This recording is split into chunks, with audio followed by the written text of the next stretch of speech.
Good run everything. Yeah. Everything set up, Covered. they'll frame up and plug in the Like I said, wall. quite a bit of business. I covered the Kentucky legislature for a couple of years. Were you still living in Cincinnati when you covered the Kentucky legislature, or did you move to I've always lived there. Cincinnati? I've always lived in Kentucky. Oh, northern Kentucky. We Well, moved- like northern Kentucky, like near Cincinnati. Oh, yeah, no. Because like, is No, it yeah. Lexington or Frankfurt? Frankfurt. That is the like capital? Frankfurt. Yeah. So I would go down, it's not that bad a drive, it's like an hour, 20 minutes. Yeah. And so I would do day trips, but sometimes, when I was at the Inquirer, I would spend the night for big days. I knew there were gonna be a couple of big days in session and stuff. When did you make the jump to TV? The Inquirer let me go. Oh, were you here? Shocking. Yes. After 20 years of loyalty. And so, His attitude. yeah, and then they took a chance on me. And I started a week before the pandemic hit, so Oh wow, I didn't realize it was that recent of a switch. it was 5 They years wanted ago. that fedora on. Yeah, I learned how to do TV in my basement. How we doing? Ready? Hey, sir. What's up? Everybody signed in? Yes. My photographer is on his way up. Come hurry up. Here, you mind grabbing this guy? I'll set up. I'm just gonna- You got the mic there? It's in my house here. I'll put it on you when I get there. Okay. Thank you. All right. Mysterious packet. Oh, thank you.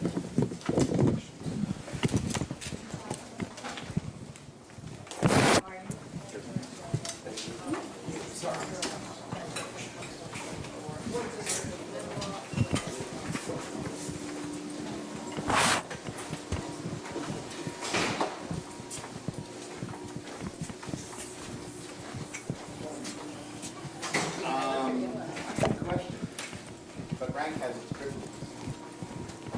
Hello, man. How are you? What's going on, brother? Yeah. Let me get this guy up first. You forgot it. You forgot it. Oh. He's about to take it from. How are you? Good. Okay. Why?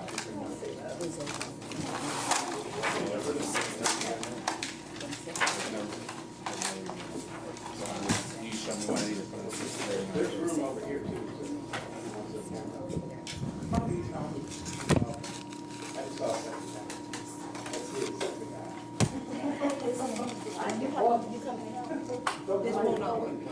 That's what I just heard. It's done. Yeah, I was gonna say. Yeah, we didn't get a new one. Yeah, it's up. That's what we said last time. Yeah, we get new stuff. So, hi, Rachel. Nice to meet you. Yeah, I'm kind of new. I started in February of 10-5. So. Okay, nice. No, but I went to college here. Spent a lot of time. Yeah, it was always the goal to come back. Yeah. Fort Myers, Florida. Yeah. Just enough for like 3 hurricanes. I'm like, all right, I'm done. Yeah. Oh, okay. I was on a Oh, okay. Yeah, you're familiar. cheap B stuff. Yeah. Because the mirror. Are you, do you like Cincinnati? No, I'm original. Oh, okay. Nice. Yeah, for sure.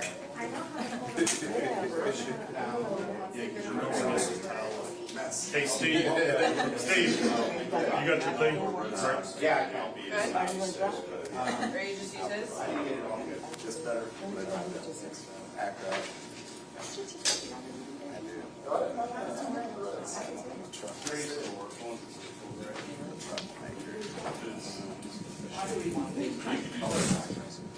We like people with purple faces. Wipe outs, please. Should be around, around 41, 42. Whatever it takes. Okay. And in a moment, we'll give you an audio test. Wow. Don't get too comfortable with this treatment, okay? I know this This is not our first rodeo. I like it. Are you on? Yep, Lights on? yep. All right, I'm gonna check you too, sir. Can you talk to me, sir? Absolutely. Today's date, July 21st, 2025. Finally, the weather is nice. Humidity is low. I'm good. Today's the 22nd. What did I say? 21st. It feels like the 21st. All right. Everybody good with white? Hey, I'm sorry, I'm still waiting for my photographer. it's never reported till you all put it out. Look, the weather was accurate, we have an okay. There we go. So there is no audio on the slides, but I can't guarantee the chief won't walk off the mic. Has someone told her that we can't hear her when she walks on? Yes, we have. Okay, as long as she knows that's her choice. But- Yep. And I'm telling you, it's going to happen. So. Okay.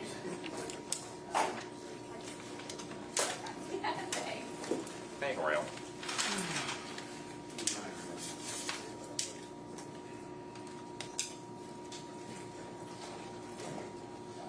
No big deal, we're only waiting on you, sir. Just Try to hurry. no peer pressure there. Everybody else is live streaming this. I know it's you now. Gotcha.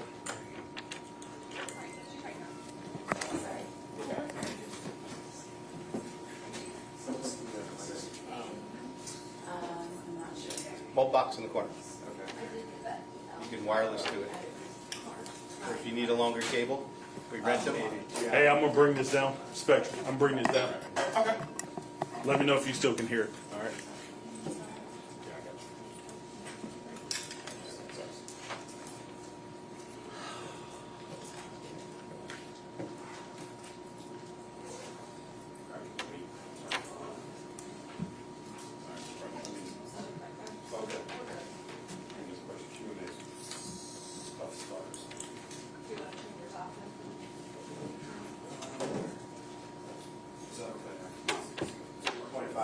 Married years. There'll be something taken out of your paycheck, brother. Absolutely. Today's date, July 22nd, 2025. Our weather is nice. Humidity is low. Hopefully it'll last the rest of the week, but I know that it will not. There you go.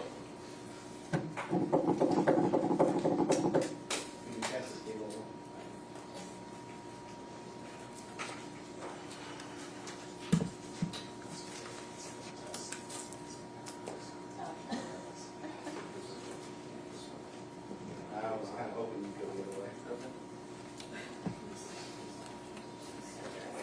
What's up?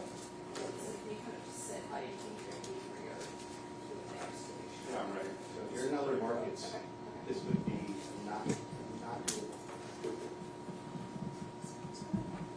Well, microline, sir. Mike, please, thank you. Got Mike. Talk again, sir. All right, let's go. Last time. How we doing, Channel 5? You on time? All right. Ready to go?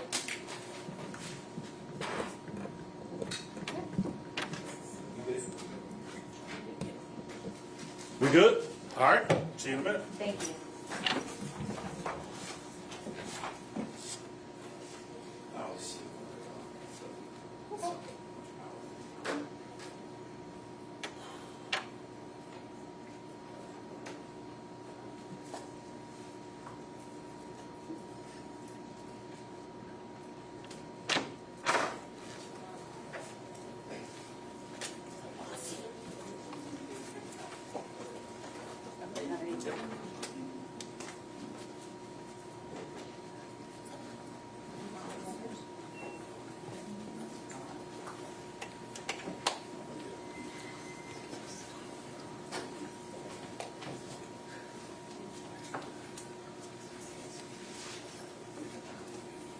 Good afternoon.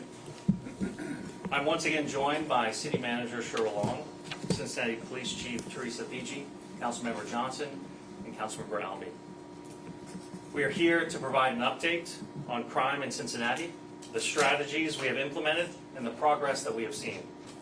We began these regular public updates about a month ago because of the concerning and unacceptable rise in crime at the start of the summer months. And it's our responsibility as city leaders, it is my responsibility as mayor, to both get crime under control and make sure we are communicating to residents what we're doing and where we stand every step of the way. That has been our commitment, and today's update is a continuation of our promise to the city. In the past month, we have seen significant progress on many of our most concerning trends. While there is plenty of work ahead of us still, we are stabilizing. I have been very intentional about never sugarcoating the problems that we faced, and I also want to be as direct as possible when the data is showing positive signs. In the past month, theft from auto has gone from an extremely concerning spike to a dramatic drop. That now leaves us down year to date compared to last year. That means fewer visitors, residents, and patrons who will be left afraid to come back and support our local economy. And it means fewer guns taken from cars and put onto our streets. Violent crime remains down, both compared to last year and our 3-year average. That includes violent crime as a whole, and shootings in particular being down over 20%. However, robberies and burglaries are still up. And while homicides have substantially decreased in the last month, they remain higher to date compared to last year. What we are seeing is not cause for celebration. As long as our residents face these crimes, we will not relent. But it is evidence for continuing to invest in our interventions, continuing to listen to the experience of our community members, and keep our focus where it needs to be, which is public safety. You will hear from Chief Theetge shortly to speak to this, but we are announcing a CPD strategy to increase visibility in Over the Rhine and our urban core with directed walking patrols of officers. This decision is in response to outreach from residents and business owners, and it's an effort to continue to ensure the community can feel a consistent presence from our law enforcement in an economic and cultural hub where we have unfortunately seen a hard hit from crime. Additionally, many of you have seen this, but I've called a special session of City Council during recess for tomorrow at noon. At a time when all of us are working diligently on our city's core responsibility to constituents, and based on engagement with our council members, we believe it is important to convene for a session to discuss our city's strategies and seek formal, voted-on guidance from council. Before we move on to the chief, I want to reiterate, we are not going anywhere until community everywhere can feel safe. That is our responsibility as city leaders, and we will continue to be here for frequent updates of our work. Up next, I'll welcome Chief Theetge, followed by City Manager Long. Thank you, Mayor. Good afternoon, everybody. So we'll just dive right into some of the stats that we committed to reporting out. So this is the 28-day period. You can see the dates over there on the left side, 6/8 to 7/5. That was the last time we met with you. This is the data we reported out. By the red circle there, you can see our total violent crime was up a little over 1%. Go ahead. Back there, Anthony? There we go. So let's talk about the most recent 28 days. Now keep in mind, because we have been meeting with you guys every 2 weeks, when we talk about 28-day data, there is an overlap. From the last 28 days to this 28 days, you're going to have an overlap because we're talking every 2 weeks. So here, 6/22 to 7/19, that same category, our total violent crime, down 8.2%. Remember, it was up a little over 1% on that previous slide. So that is significant. That is some of our end goal, and I'm happy to say we're headed in the right direction in that. So this right here in the top left is just a blow up of that slide from before with the 8.2% reduction. You can see in the last 28 days, I'm going to use the same word the mayor did. Our focus now is on stabilizing, because when we first reported out to you guys, it was on the rise. It was increasing. If we have a decrease, that's just kind of icing on the cake. Our real true effort was to stabilize and stop the rise. So the decrease is just a really good reflection of the work the officers are doing. And then year-to-date, Part 1 violent crime, down 3%. That's where we get into more of the properties as well as the violent crime. So we've been talking for well over a year, probably 2 years, with you guys on a regular basis about our shootings and our homicides. And right now we're down 22.4%. This is the shooting victim count, not the incident count. And the 3-year average is down 25.7. I want to point something out up there because I was saying that each day when I open this particular email with this data, my eyes go directly to the percentage. That's kind of what I focus on. But I try not to forget to look at the overall number. So in 2022, we had 220 shooting victims. To date this year, we've had 156. And the 2022 is to date as well. So we're comparing apples to apples here. So 156. That is significant.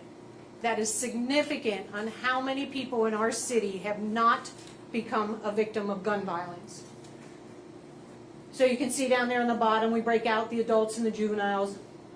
But this bottom right chart there with the graph, the last time we met, we showed you a dotted line that showed a decline.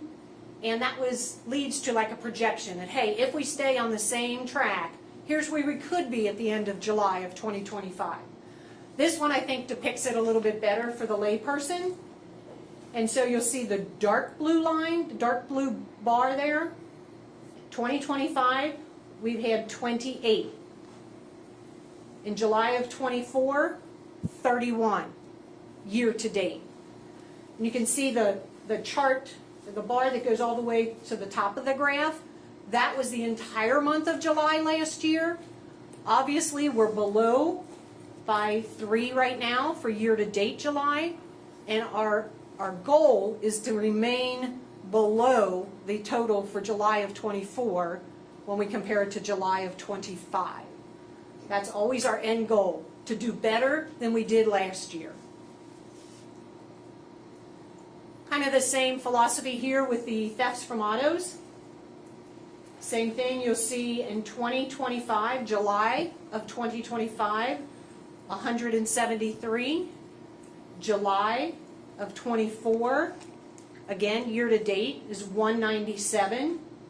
We are below last year's on the year to date, and our goal is to be below last year's by the end of July. This is where some of our efforts are coming into play with the the street crime task force, the drones, all the other activity that the officers are focusing on. So let's talk about the street crime task force for a minute. Here's an update for you. On the start on the right side on here, the small red dot indicates an arrest. The large red dot indicates an arrest that involved a firearm. You can see their efforts are spread out citywide. We told you from the beginning they were going to concentrate on data. That data will take them where they need to be. And they have hit all 4 districts. I think when I looked yesterday, they have had arrest activity in at least 20 of our 52 neighborhoods. So, in essence, they're spreading the love. Total arrests, 101. Here's our breakdown of drug charges, firearm charges. A lot of their work starts with a drug investigation. I've said from the beginning, this is not a drug task force. That is not their sole focus. But a lot of what they try to accomplish may start with a drug investigation. And so that's important when we are looking for guns, we are looking for offenders. We'll start wherever we need to. Firearm-related charges, again, they go where the data tells them to go. 27 firearms recovered, 3 of them were stolen. They've only been in existence for approximately 3 weeks, and these are their numbers. So they're doing great work. Bottom left there, you'll see That is from one day's activity, one investigation, the guns, the drugs, and everything else in that photo. But I want to point to the next photo, that orange tool. That, in essence, can be legally possessed. It's made to break out a window, specifically a car window. You can see on the bottom the little hook on there, that's made to cut a seatbelt. There are some occupations that use that for good cause. What we're finding though is some of our youth that we are engaging with in the theft from auto investigations have these tools on them. So while it may not be illegal, if they're out there using it for ill intent, it can turn into an illegal possession of a tool. Go ahead. So this is one that I hope you find as significant as I do. This is about a little over a 24-hour period of our Street Crimes Task Force activity. And this is not them alone. This is CJIC's partnering with them, the drone unit partnering with them, some of the district officers partnering with them. But this is indicative of the work that our officers are doing pretty much every day. So you can see they started over there. I'm going to step out here for a minute. 3:20 p.m. Okay? We have officers, undercover officers, that are at a location for an investigation of stolen car and some other things. Thanks.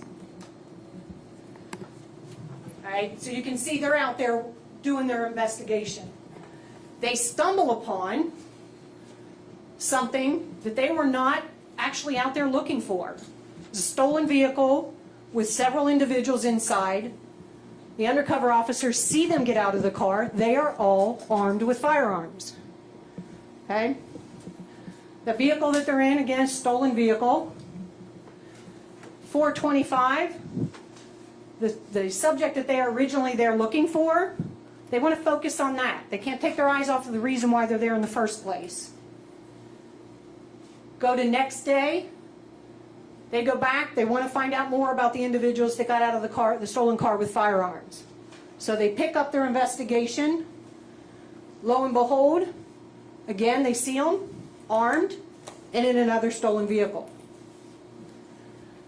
They originally flee from the officers. We apprehend a couple of them pretty quickly. The driver is 17, passenger 19. Here's their charges, what was recovered from them. But at 2:50, the third individual in that car, they see him, and he gets into another car that flees from the officers. This day, we happen to be partnering with Ohio State Patrol. They have offered some of their resources for us, and so their air support was up to help our task force. Ultimately, that air support led them to an address in Springfield Township. We knew this is where the car went that passenger had gotten into. So they go to Springfield Township. Talk to the owner. The owner gives the officers consent. We find that 16-year-old passenger along with the driver that had picked them up, and they arrested them there. During all of this, these firearms are recovered, and you can see the two here, NIBIN information. One is actually hooked or connected or linked to a NIBIN offense, and one is being tested. This is where I think it's important for people to see the full circle, the full gamut that some of these investigations take.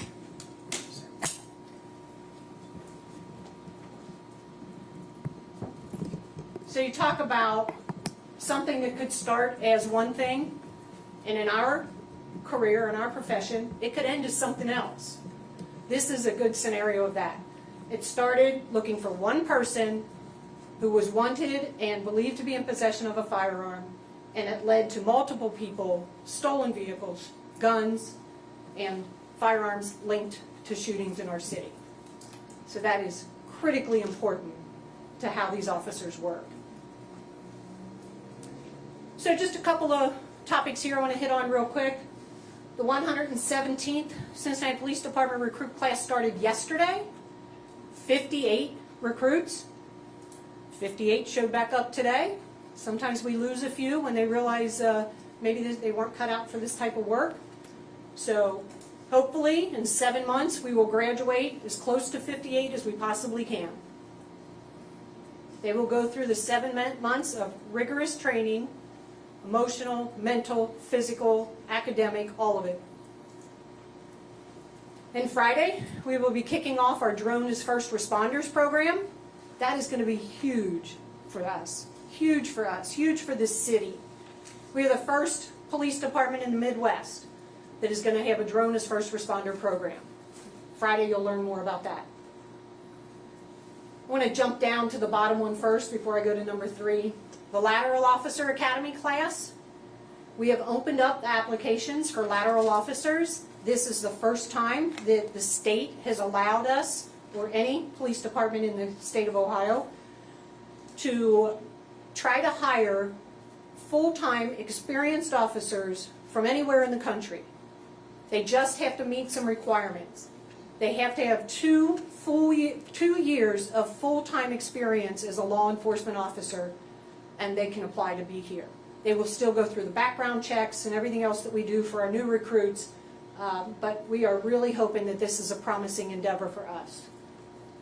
And anybody who might be listening, you have a loved one that maybe lives in Florida and is in law enforcement and you miss them, tell them to go to joincincypd.com and learn about coming to CPD. So let's go back to number 3 there. I know this has got a lot of attention lately. The over-the-Rhine walking, officers walking, they may be on bikes, they can be on segways. We have some new trikes in the CBS if they want to take a trike up there to patrol that. This is old-fashioned policing. Out, being visible, to address concerns that the citizens in that area, whether they live, work, or play in that area, the businesses who have invested their time, effort, and money in those areas, we owe it to them to make it as safe as we possibly can for their areas right around them, especially when we're talking about quality of life type issues. Consuming alcohol out in public, public gaming, things like that, loud music. This is what the walking patrol is about. We will strive for compliance when we see that type of activity. This is not a go out and see how many people you can arrest endeavor. This is about, let's ask for compliance. The people who live and work there and own businesses there deserve that because they want to thrive. We want their customers to feel safe to come down to these businesses, whether it's a store, a restaurant, a bar, whatever.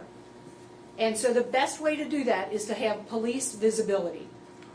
And the best way to have police visibility is to have them out of a car, on foot, segways, bicycles, whatever. And so that's why we're doing this. This is not new to CPD.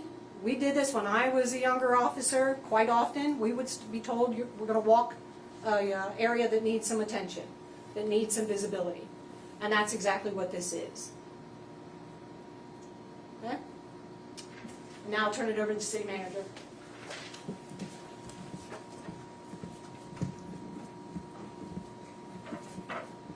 Good afternoon. Thank you, Mayor and Chief Theetge, for keeping us up to date as the summer continues. I want to commend CPD for continuing to work around the clock to keep us safe and to make it clear that they have my full support. There's one aspect of this work that I want to zoom out on for a moment. It's important to understand that what we're doing this summer is part of broader long-term strategy. It started long before June, and it will continue for years to come. When we have conversations about spikes in violence and when we roll out interventions like we've done this summer, it's all in service of a larger violence reduction blueprint. You've heard us say this before, but I will continue to repeat it. Preventing and reducing violence is not the job of CPD alone. Every single city department and employee has a role to play, alongside our partners and community organizations. We have been committed to forward-thinking solutions that meet the moment while simultaneously addressing the root cause of crime over time. This became personal for me in 2021 after 2 teenagers were killed at Smale Park on the 4th of July, and shortly after losing my sister to gun violence. My entire focus shifted. I was an assistant city manager then, but the following year when I became city manager, I made a promise to lead in a way that would elevate the work already being done and to push to do more. That's why every winter we began preparing for summer. We analyze data, we problem solve, and we build out our responses in advance. We don't just react, we plan, we coordinate with the goal of staying ahead of trends. Last year, the planning resulted in the launch of the Hope and Shield Network, our groundbreaking hospital-based violence prevention program with Children's and UC. Shortly after, we officially debuted Act for Cincy, a new framework for violence reduction rooted in collaboration and accountability. I bring this up because I want to acknowledge and I want to share with all of you that this is a large, long-term body of work. When I say that every department has a role to play, I mean it. We all understand how something like Rec at Night can reduce violence by giving kids a safe and productive place to hang out. But it goes beyond that. Our buildings and inspections team helps keep our residents safe by holding property owners accountable and addressing blight. The Department of Public Service cleans up trash and fixes broken infrastructure, which can deteriorate our neighborhoods if they're not addressed. The Department of Economic Inclusion is a lifeline for small minority and women-owned businesses, providing a vital link in the chain of class mobility and wealth building. I mentioned some of these less obvious examples because they matter just as much in our fight to reduce violence. And while we focus on long-term strategies, Act for Cincy reminds us that even our intervention can serve multiple purposes, improving people's lives and addressing community safety. As new criminal issues arise, we want to be flexible enough to respond to them. When we start seeing issues in our neighborhood or on one block or at one intersection, we have the expertise in place based problem solving to address it. You can see that approach in our work in North OTR, a $60 million redevelopment project that is underway, as well as our upgrades at Ziegler Park. We are making investments to improve people's situations and create greater access to safe, productive, and vibrant ways of life. Ultimately, that's what will turn the tide, not through fear or reactivity, but through consistent focus and community-rooted work. What Act for Cincy shows us is that everyone has a role to play in reducing violence. So my thanks goes out to all the 6,000 plus city employees as well as our external partners who are out here doing the work to increase positive outcomes and reduce violence and trauma in our neighborhoods. Thank you. Thank you, Chief and City Manager, and with that, we'll take. Who would like to go first? Go ahead. I know this is about the crime in general, but I had a question about Mordecai Black and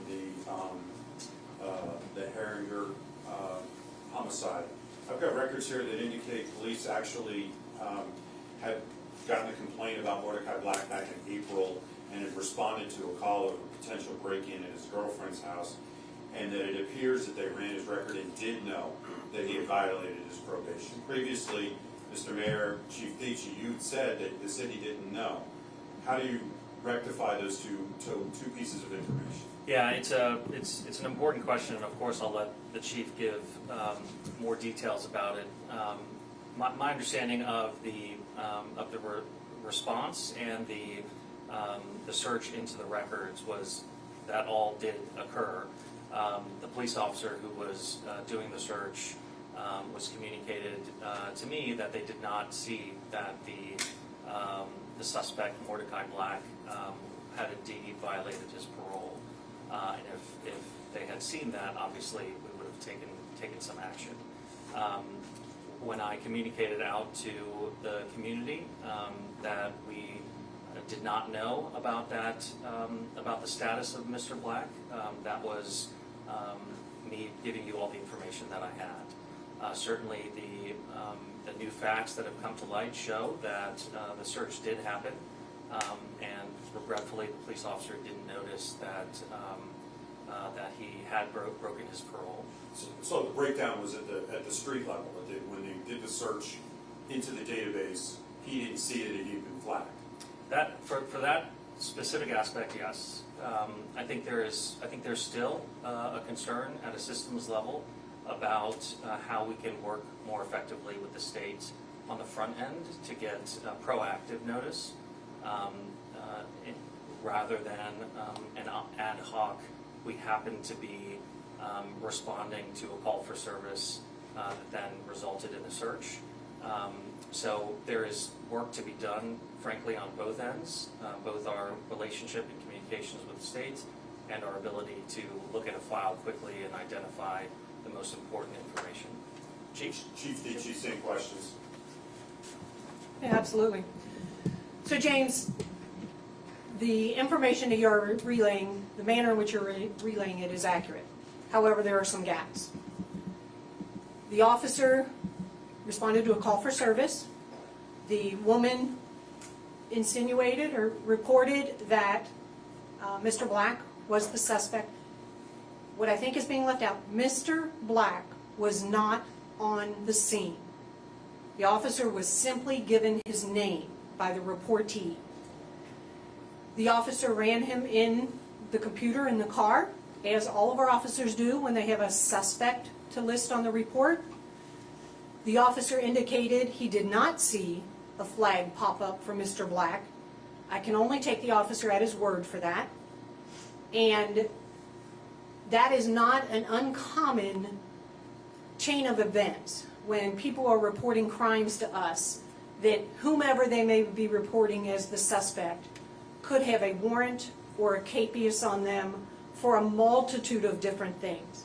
What we do not have the ability to do is drop everything and go look for that person at that moment. And just as the officer had just a few minutes to take care of business on that call for service before they go to their next, they did not have the luxury of what you have, to have documents and history in front of them and to go over it for an extended period of time to determine what their next course of action would be. So I am confident that the officer did everything they could do on that scene at that moment, and the discussions we have now is kind of looking in hindsight. Well, and to that point, and I know the mayor referred to this, what changes would you like to see made both on the state level and on your level to make sure that, hey, he wasn't on parole, he was on probation, but a violent probation violator is on the loose.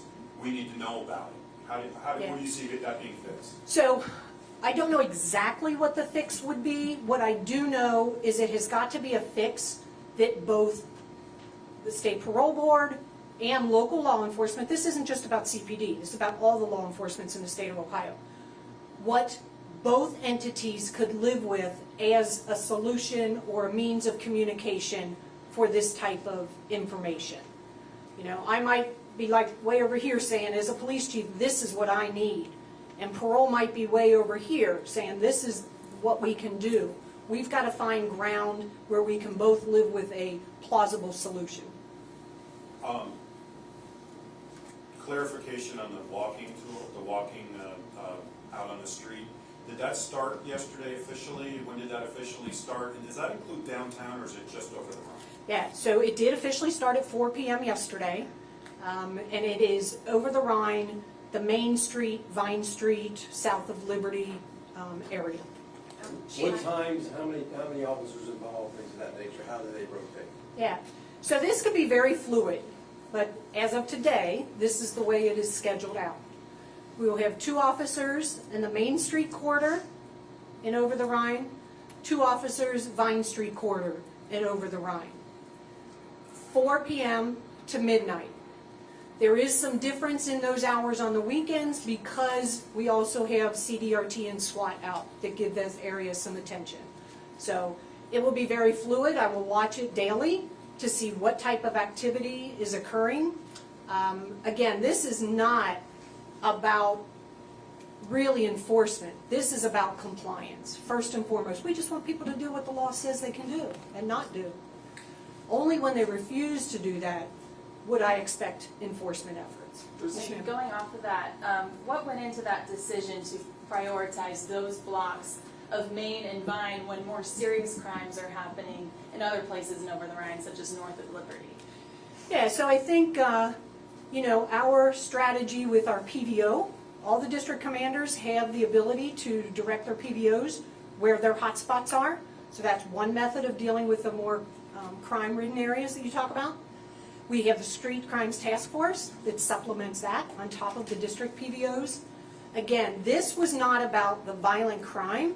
This is more about the quality of life issues that could give people a perception that these areas are not safe and therefore they don't come down and patronize the businesses. This is more about, there is a lot of investment that has been made in OTR. I've been watching it since I was a District 1 captain in 2008. I've seen it grow, and I think it's wonderful for this city. And there are times when public safety has to be the ones to step up and say, we have to do our part. Just like the manager talked about, all the city departments have a role here. Economic development. OTR probably wouldn't be what it is today if it wasn't for our economic development folks.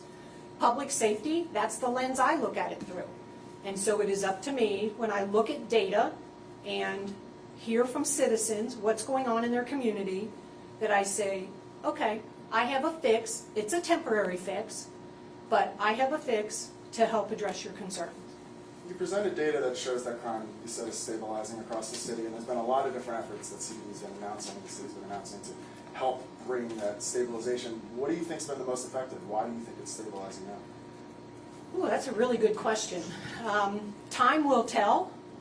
I think the task force is doing amazing work, and I don't want it to go unnoticed. I think every single man and woman of CPD is doing amazing work right now. Amazing work. I couldn't ask for more from them. That being said, the task force, just the announcement of the task force, I hope causes people to pause about maybe some criminal activity they might think about engaging in, especially now that they know they're citywide. This isn't about, well, I'm not going to go downtown and commit a crime because the task force is there. You never know where the task force is going to be. They're all over the city, and they're doing great work. So I think it's that. I think it is drones. They might not know where an officer is. They might not see a drone, and that's a good thing. I think when you wrap all of those together, all of it, package it all together, is why we're seeing the results that we're seeing. Building off of the task force, I know you mentioned about 101 arrests, I think I saw. A lot of this, I know you attributed towards juvenile crime, the uptick in recent months. How much of that 101 arrests have been juvenile related? Yeah, I don't have that data in front of me right now. Has it been a lot of juvenile activity, though, that the task force? I know they've engaged with a lot of juveniles in their daily activities, but as far as how many they've arrested, I'm not. Chief, if I can talk about the Clifton area real quick, especially Ludlow Avenue. We've done some reporting this past month on alarming video showing street takeover, many people out, 3, 4 in the morning, overwhelming police officers, allegedly blocking a fire truck, things like that. There has not been an incident like that since that report, but we did just speak with some Clifton residents today who say just Sunday morning around 3 a.m. there was a man walking around, video caught him carrying an automatic firearm, just walking around like that. Is there any effort to put more presence, patrols in that area? What can you tell to the people who are still feeling frustrated or maybe alarmed in that area? Yeah, so I know exactly what you're talking about. Somebody also shared that video with me, and within probably 3 minutes of me getting that video, I forwarded it to our leadership at our CGIC, our Crimes Gun Intelligence Center, and they immediately start working on it to try to identify that individual. So to that point, one of the best things that we have going for us in situations like that is camera footage, private camera footage, city camera footage, whatever. It really, we can do a lot of work with that video, which kind of leads me to another thing that we didn't have on there is, you've heard us talk a little bit about FUSIS. So that's a great scenario where a FUSIS buy-in from that business owner or that resident that had that footage, then the officers could have potentially watched that in real time. But we didn't have it, so we got it at a later date, but we will still try to work to identify that individual. Chief, can you talk some more about the guns recovered? I know you said 1 or 3, I believe, were reported stolen. What do you know about, their use in other crimes? I know you run it through I don't remember the acronym, NIBIN or something like that. Have you been able to identify some of these firearms, even if they weren't reported stolen, as being used in previous crimes? Yeah, what I have, in response to your question, is what was up on the slide. I know we got 3 recovered stolen firearms. CJIC does the work on the rest. I don't have any more than what's on the slide. Last one. Chief, so we know that this is going to be a big weekend for the city. Yeah. I'm curious to know, is there any special protocol in place for the music festival just to make sure everything runs smoothly? Yeah, absolutely. So the Music Festival weekend is not new to the city. I've been doing it my whole career. I've been working it every year that I've been a police officer. I will be out Friday night. My command staff, my senior command staff, I told them yesterday, they will be out Friday and Saturday night. If I'm going to ask the officers to work, I got to be out there working with them. So I will be out. We staff this event every year, and hopefully it goes well as it has in the past.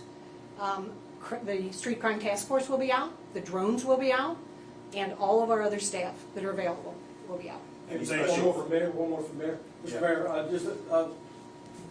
the chief was talking about the deterrence of the drone and the task force and everything. And we all know the younger you are, the less that's going to matter.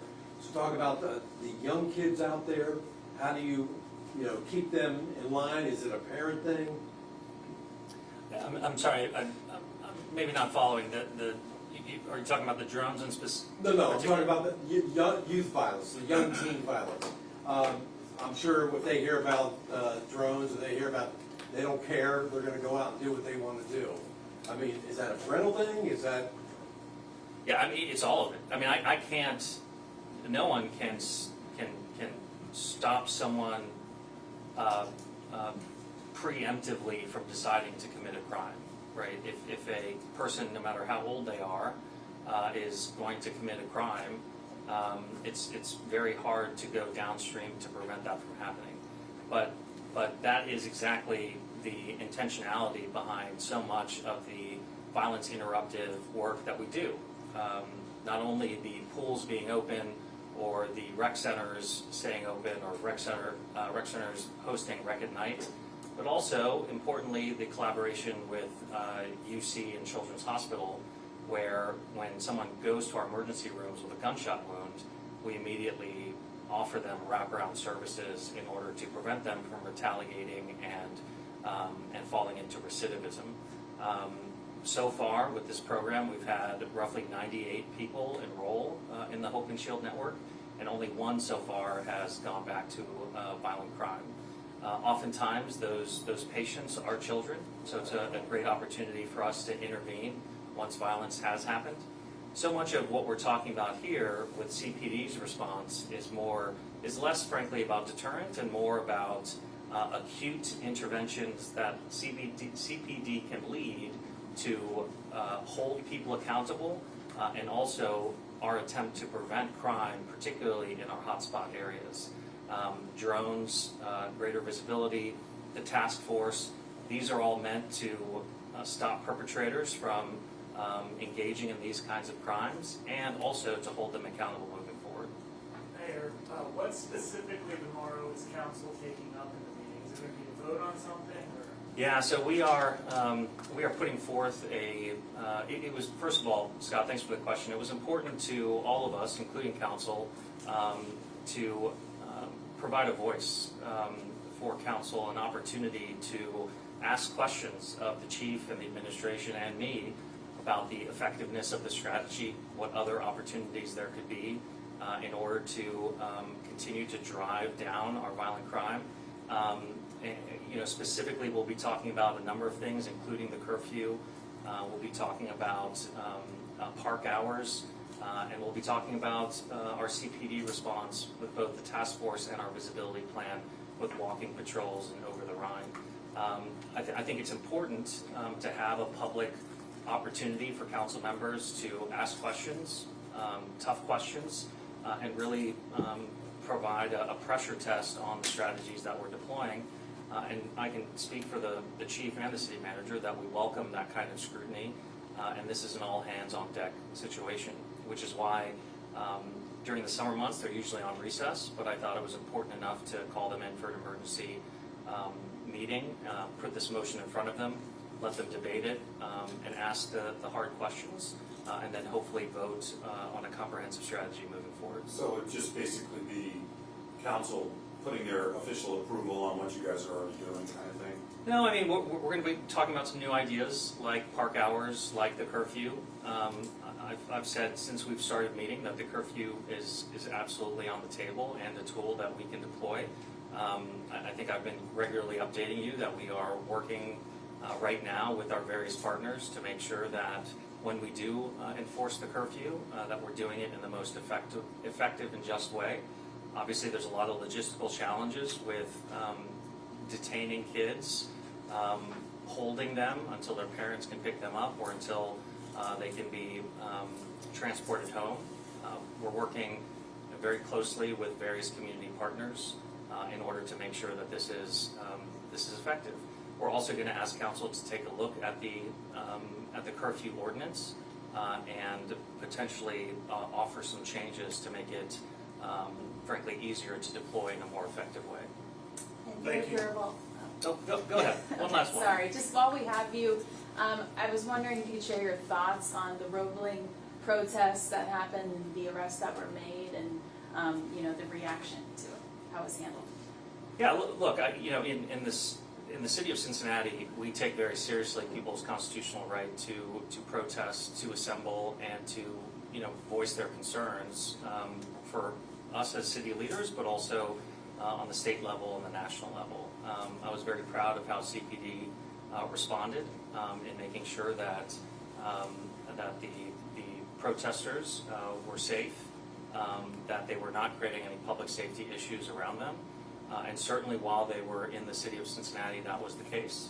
I hesitate to comment on other police departments' operations or activities, but I will say that I agree with the governor that it is Governor of Ohio, that it's very concerning that members of our local Cincinnati media in the video that I saw seem to be doing their job and trying to report on an incident and were not just arrested but are now charged, which I find very troubling. I've reached out, I know our administration's reached out to Covington to see if we can help or talk through the rationale, but that's something that I'm deeply troubled by. Thank you all. Thank you. Thank you.